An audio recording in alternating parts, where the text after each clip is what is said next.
ఉదయవచ్చు చూడమ్మా, మనం ప్రవేశిక తెలుగు అనమాట 50 మార్కులకి చాలా ఈజీ. ఇందులో మీరన్నీ తెలుసుకున్నాయి, చిన్నప్పుడు నుంచి చదువుకున్నదే అనమాట. పుష్ట సంఖ్య 8 చూడండి. 8వ పేజీ తీయనమ్మా. 8వ పేజీలో వేమన శతకం. వేమన గురించి మీకు తెలుసు కదా, వేమన గురించి కొంచెం ఇచ్చారు ఇక్కడ. ఇది చదువుకుంటాం, తర్వాత పద్యాల్లోకి వెళ్తాం.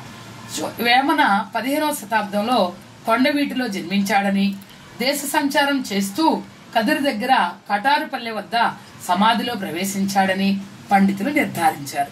ఇదంతా కూడా నిర్ధారించటమే, ఇది కరెక్ట్ గా మనకు తెలియదు అనమాట. సమాచారం వాళ్ళ ద్వారా వీళ్ళ ద్వారా ఇది చెప్పినది. ఇది 15వ శతాబ్దంలో కొండవీటిలో జన్మించాడని, తర్వాత దేశ సంచారం చేస్తూ కదిరి దగ్గర కటారుపల్లె వద్ద సమాధిలో ప్రవేశించాడని చెప్తూ ఉంటారు.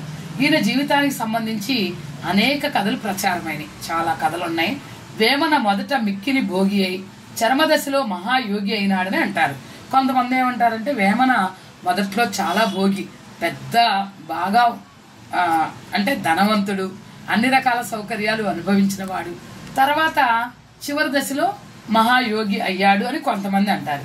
అభిరాముడనే మిత్రుడిని వంచినందుకు ప్రాయచిత్తంగా అతని పేరును తన పద్యాలకు మొకటంగా చేర్చినట్లు కథ ప్రచారంలో ఉంది. ఇంకో కథలో ఏం చెప్తారు, విశ్వదాభిరామ వినురవేమ అంటాం కదా, అందులో అభిరాముడు అనే మిత్రుణ్ణి మోసం చేశాడు, అందుకు ప్రాయచిత్తంగా అతని పద్యాల్లో అతని పేరు రాసుకున్నాడు అని కొంతమంది అంటూ ఉంటారనమాట. వేమన తాను సంపాదించిన జ్ఞానాన్ని, అనుభవాల సారాన్ని అందరికీ అర్థమయ్యే భాషలో పద్య రూపంలో ప్రజలకు అందించాడు. చూడండి, వేమన శతకం చదివాము అంటే చాలు, మనం విలువలు ఎంతో పెరుగుతాయి అనమాట. మనం ఎంతో నైతిక విలువలు అందులోంచి గ్రహించవచ్చు. చూడండి, ఇందులో ఆయన జీవిత అనుభవాల్ని, సారాన్ని మొత్తాన్ని మనందరికీ చక్కటి భాషలో అందరికీ అర్థమయ్యే రీతిలో పద్య రూపంలో అందించారనమాట. వేమన తన పద్యాల్లో మానవతా ధర్మం, సర్వమానవ సమానత్వం, కుల విచక్షణలోని డొల్లతనం, నైతికత, మూఢాచారాల ఖండన వంటి విషయాలని సూటిగా చెప్పాడు. చూడండి, ఎంత డైరెక్ట్ గానో కులమతాలు లేవని చెప్పాడు. నెక్స్ట్ సమానత్వాన్ని వాంఛించాడు. తర్వాత మానవులందరూ సమానమే అన్నాడు. మానవత్వాన్ని కూడా బోధించాడు అనమాట. తర్వాత మూఢాచారాలను గట్టిగా ఖండించాడు. మూఢాచారాలంటే చాలా ఉంటాయి కదా, మనం ఎలా అంటే ఏ నదుల్లో స్నానం చేస్తే మనం పరిశుద్ధం అవుతామని చెప్పి అనుకోవడం, ఇలా కొన్ని మూఢనమ్మకాలు, మనం పూర్వీకుల నుంచి వచ్చే మూఢనమ్మకాలు కొన్ని ఉన్నాయి చూసారా, వాటన్నిటినీ కూడా ఇది ఖండించారు. అంటే రాళ్లలో రప్పుల్లో భగవంతుడు ఉంటాడని కొంత, ఇలా చాలా ఉంటాయి కదా నమ్మకాలు, అవన్నీ. చూడండి, ఇక్కడ తెలుగు భాష తీయదనాన్ని, నుడికారాన్ని పద్య రూపంలో రంగరించి తనకు గల మాతృభాష మమకారాన్ని చాటుకున్నారు. చూసారా, మాతృభాషలో తెలుగు భాష అందాన్ని కూడా ఈ పద్యాల్లో మనం చూస్తాం అనమాట. అర్థమైందమ్మా? పద్యాలు చూద్దామా ఇప్పుడు? చూడండి, చిత్తశుద్ధి కలిగి చేసిన పుణ్యంబు కొంచెమైన నదియు కొదవగాదు, విత్తనంబు మర్రి వృక్షంబునకునెంత విశ్వదాభిరామ వినురవేమా. చూసారా ఎంత చక్కగా ఉందో చదువుకోవడానికి.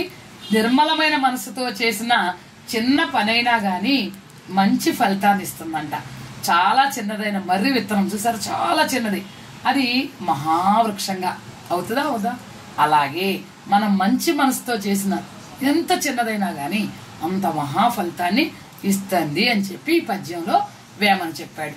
రెండో చూడు, గంగి గోవు పాలు గరిటెడైనను చాలు, కడవడైననేమి కరము పాలు, భక్తి గలుగు కూడు పట్టెడైనను జాలు, విశ్వదాభిరామ వినురవేమా. చూడండి, మేలైన ఆవు పాలు గరిటెడైనా గాని ఆరోగ్యాన్ని, దేవతలకు ప్రీతిని కలిగిస్తాయంట. పసిపిల్లలకు కూడా అవి తల్లిపాలలాగా మేలు చేస్తాయి. అవి ఎంత కొంచెం పాలైనా గాని. గాడిద పాలు ఎన్నున్నా ఆవు పాలకి సమానం కావు. కొండడు గాడిద పాలు ఉన్నాయి, అయినా గాని ఆవు పాలకి సాటి రావు. రకరకాల ఆహార పదార్థాలు ఎన్ని పెట్టినా భక్తితోనూ ఆదరణతోనూ పెట్టిన పట్టెడ అన్నానికి సరికావు. చూడండి ఎంత బాగా చెప్పాడు ఇక్కడ. చూడండి, మనకి ప్రేమతో వడ్డించిన ఎంతైనా గానీ మనం ఆనందంగా తింటాం.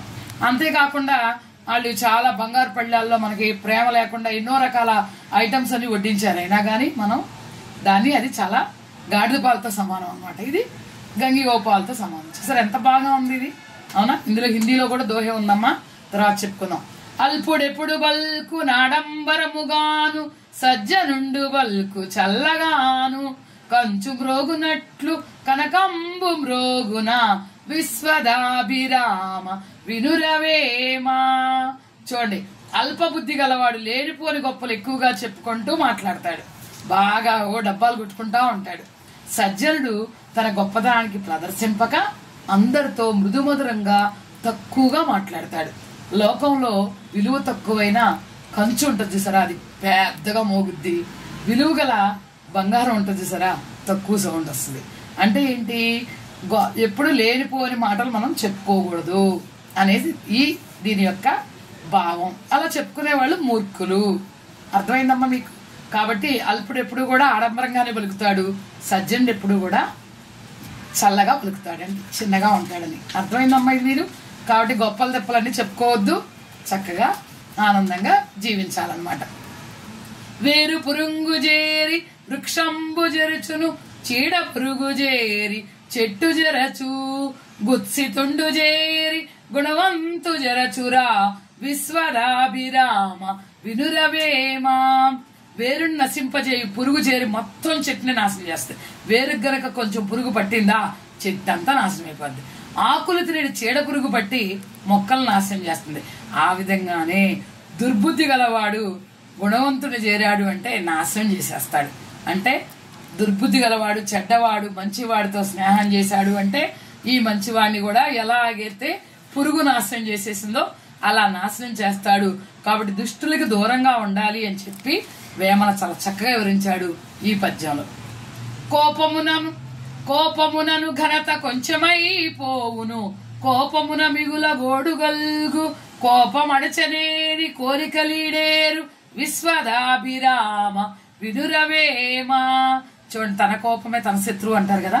కోపం వల్ల గొప్పతనం నశిస్తుంది. ఎవరైనా కోపంగా మాట్లాడారు అంటే వాళ్ళు విలువ పోయినట్టే. అర్థమైందమ్మా? కోపం వలన మంచి గుణాలు నశిస్తాయి. కోపం వలన తనకు తానే హాని కలిగించుకుంటాడు. ఆరోగ్యానికి కూడా మంచిది కాదు కోపం. విపరీతంగా ఆవేశంతో మాట్లాడతారు, అలా బీపీలు విరిగిపోతాయి. అవునా కాదా? కోపాన్ని అణుచుకునేడలా అతని కోరికలన్నీ సిద్ధిస్తాయి.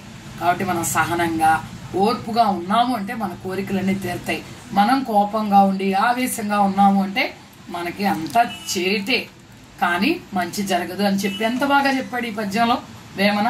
అన్ని దానములను అన్నదానమే గొప్ప కన్న తల్లి కంటే ఘనము లేదు ఎన్న గురుని కన్న నెక్కుడు లేదయా విశ్వదాభిరామ వినురవేమా. అన్ని దానంలోకెల్లా అన్నదానం ఎంతో గొప్పది. తల్లిని మించిన గొప్ప దైవం లేదు. తప్పుల్ని గుర్తించి సరిచేయు గురువు కన్నా వేరే ఎక్కువ ఎవరూ లేరు.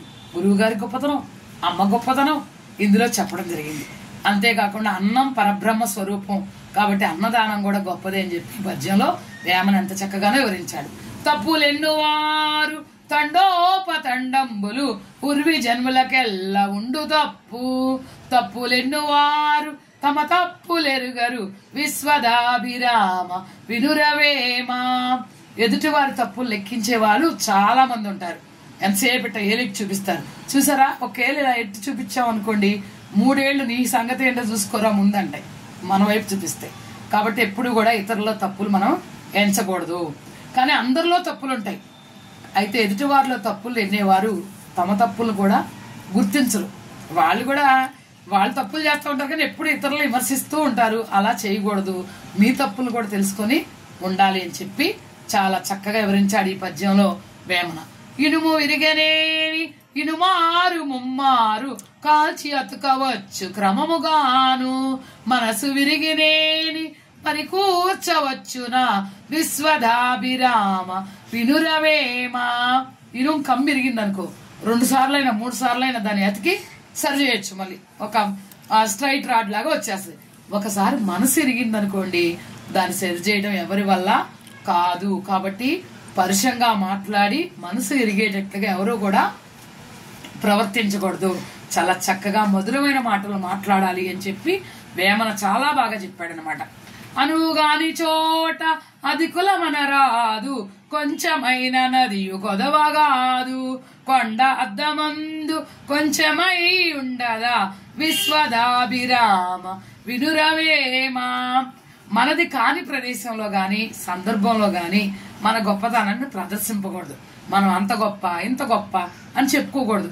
కొంచెం తగ్గి మనం ఉంటే మనం ఇంకా ఎప్పుడైతే తగ్గించబడతామో అప్పుడు హెచ్చించబడతామంట.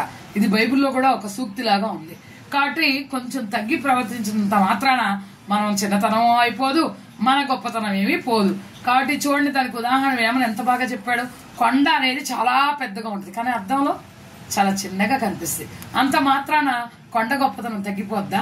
అద్దంలో చిన్నగా కనిపించినంత మాత్రాన అదే విధంగా మనం కూడా మనకు అనువుగా లేని చోట మన గొప్పలు మనం చెప్పుకోకూడదు. విత్తము గలవాని వీపునంబుడం బుండైన వసుదలోన జాల వార్తకెక్కు భేదవాని ఇంట బెండ్లైన నెరుగరు విశ్వదాభిరామ వినురవేమ. చూడండి, సమాజంలో నిత్యం జరుగుతున్న దీన్ని వేమన ఆనాడే ఎంత బాగా చెప్పాడు చూడండి. బాగా డబ్బున్నవాడు, లోకంలో ధనం గలవానికి వీపు మీద చిన్న పుండు వచ్చినా గానీ పెద్ద వార్తగా వ్యాపించేస్తుందంట. అది ఏంటి? ధనవంతుడు. అదే పేదవాని ఇంట్లో పెళ్లి జరుగుతున్నా గానీ ఎవ్వరికీ తెలియదు. కాబట్టి జనం ఎవరు పట్టించుకోరు దాన్ని. ధనానికి అంత మహత్యం ఉంది అని ధనం యొక్క గొప్పతనం కూడా ఇక్కడ చెప్పారు. ధనవంతుల్ని ఎలా ఈ సమాజం ధనవంతులు ఎలా చూస్తుంది, పేదవాళ్ళు ఎలా చూస్తుంది, అది పోవాలి. అందరం సమ సమాజంగానే ఉండాలి అనే గూఢ అర్థంతో ఈ పద్యాన్ని చెప్పడం జరిగింది. అచ్చా బచ్చో, ధన్యవాద్. తెలుగు